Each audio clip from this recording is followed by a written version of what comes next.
Hello champions, welcome to HUV தான். நம்ம இன்னைக்கு வீடியோல டைம் அண்ட் ஒர்க்ல இருந்து ஒரு கொஸ்டின் எப்படி ஈஸியா சால்வ் பண்றதுன்னு பார்க்கலாம்ப்பா. இதே மாதிரி வீடியோஸ் பார்க்கணும்னு நினைச்சீங்கன்னா சேனல் சப்ஸ்கிரைப் பண்ணிட்டு பெல் ஐகான் ஆன் பண்ணிக்கோங்க. அப்பதான் நான் அடுத்தடுத்து அப்லோட் பண்ற வீடியோஸ்க்கெல்லாம் நோட்டிஃபிகேஷன் வரும்ப்பா. ஓகே, கொஸ்டின்ல பாருங்க, 15 சில்ட்ரன்ஸுக்கு ஒரு மணல் வீடு கட்டுறதுக்கு 45 மினிட்ஸ் ஆகுது.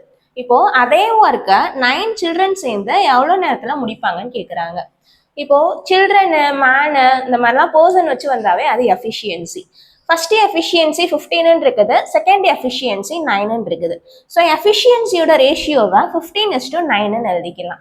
நம்மளுக்கு ஆல்ரெடி தெரியும் எஃபிஷியன்சியும் டைமும் இன்வர்ஸ் ப்ரொபோர்ஷனல்ல இருக்கும்னு.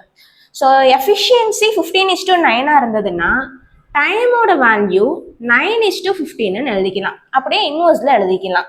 இப்போ 15 சில்ட்ரனுக்கு 45 மினிட்ஸ் ஆகுதுன்னு சொல்லியிருக்காங்களா? ரேஷியோ படி 9ஓட வேல்யூ தான் 45. நம்மளுக்கு 15க்கு எவ்வளோன்னு கேட்டிருக்காங்க. நெக்ஸ்ட் கேன்சல் பண்ணீங்கன்னா 1 × 9 5 × 9 5 × 15 75 ஹவர்ஸ் ஒரு ஆன்சர்ப்பா. சரி, 75 மினிட்ஸ் ஒரு ஆன்சர்ப்பா. ஓகே, இப்போ இதே மாதிரி 3 பர்சன் சேர்ந்து ஒரு ஒர்க்கை கம்ப்ளீட் பண்றதுக்கு 12 days ஆகுது. இப்போ அதே ஒர்க்கை 4 பர்சன் சேர்ந்து எத்தனை நாள்ல முடிப்பாங்கன்னு கமெண்ட்ஸ்ல சொல்லுங்க. இந்த ட்ரிக் பிடிச்சிருந்ததுன்னா வீடியோக்கு லைக் பண்ணிட்டு அவங்க ஃப்ரெண்ட்ஸுக்கு லிங்கை ஷேர் பண்ணி விடுங்கப்பா. தேங்க்யூ.